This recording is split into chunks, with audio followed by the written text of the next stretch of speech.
Hello friends, how are you all. I hope आप सब अच्छे होंगे।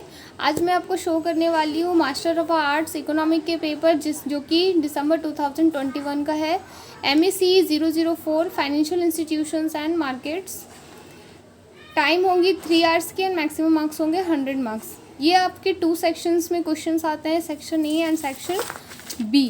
सेक्शन ए में आपके टोटल 4 क्वेश्चंस होते हैं, जिनमें से आपको कोई एनी 2 करना होता है, और सेक्शन बी में आपके पास टोटल 8 क्वेश्चंस होंगे, जिनमें से question 5 any number of question जो है वो 5 आपको करने होते हैं।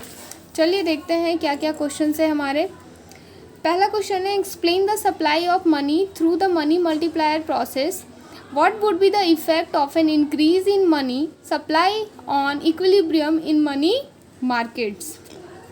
ठीक है, मनी मार्केट्स में जब इक्विलिब्रियम पर मनी की सप्लाई में बढ़ोतरी होती है, जब वो इंक्रीजमेंट होता है, तो उसका क्या इफेक्ट होगा, ये आपको बताना है। Second, describe the flow of funds matrix for an economy. Mention the uses of flow of funds accounting. देखिए, जब भी आप फ्लो ऑफ फंड्स लिखोगे ना, तो आप इसके साथ साथ इनके डायग्राम्स भी बनाना। डायग्राम के थ्रू आप इसे शो करना। इससे क्या होता है कि मार्क्स हमें अच्छे मिलते हैं। नेक्स्ट है, describe Markowitz portfolio theory.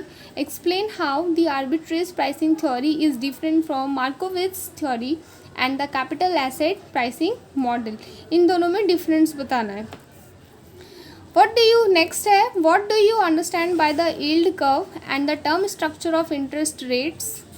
Describe the expectations hypothesis, the market segmentation hypothesis, and the preferred habitat theory as explanations of the term structure of interest rate. चलिए, पार्ट बी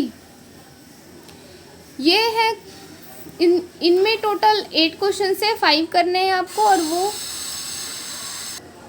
और ये 5 जो है वो 12 मार्क्स के हैं। ठीक है, सेक्शन ए के जो क्वेश्चन है वो 20 मार्क्स के हैं, जिनमें से टोटल आपको 4 पेजेस करने होंगे फ्रॉम बोथ साइड। ठीक है, और ये है 12 मार्क्स के, दैट मीन्स कि आपको 1.5 पेजेस करने हैं। देखते हैं क्वेश्चन नंबर 5 क्या है। Distinguish between Markov expectations, adaptive expectation and rational expectation. इन तीनों के बीच आपको डिफरेंस बताना है। Next, what is the customs union, how does it work, in what way is it different from an optimum currency area. Custom union क्या होता है और यह कैसे वर्क करता है, और किस तरीके से ये डिफरेंट है ऑप्टिमम करेंसी एरिया से, ये आपको बताना है। Next, discuss the efficient market hypothesis. Next, point out the major differences between swaps, futures and forward contracts. Under which conditions can swaps be used.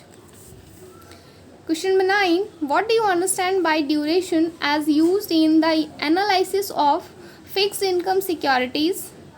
In what way is the so-called modified duration measure a modification of the Macaulay measure? 2 part है इन question के। Next, examine the case for government regulation of financial market.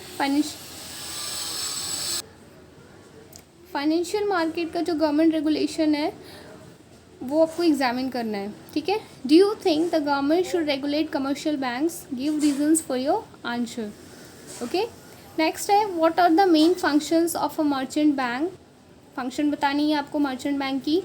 Next, examine the need for and role of depository system in secondary financial market. Okay, तो जो secondary financial market होती है ना, उसकी ज़रूरत क्यों होती है और उसकी क्या भूमिका है हमारी लाइफ में, और उनका जो डिस्पोजिटरी सिस्टम है उनकी क्या नीड होती है, ये सारी चीज़ें आपको मेंशन करनी है। ओके, ये हिंदी वर्जन है, ये इंग्लिश वर्जन है। सेक्शन ए में टोटल ये 4 क्वेश्चन है एंड सेक्शन बी में टोटल ये 8 क्वेश्चन है। ओके, तो इनमें से आपको टोटल करने हैं 2 question from section A and 5 question from section B. So I hope ये वीडियो आपके लिए यूज़फुल रही होगी। So please like, share and subscribe my channel and thank you for watching.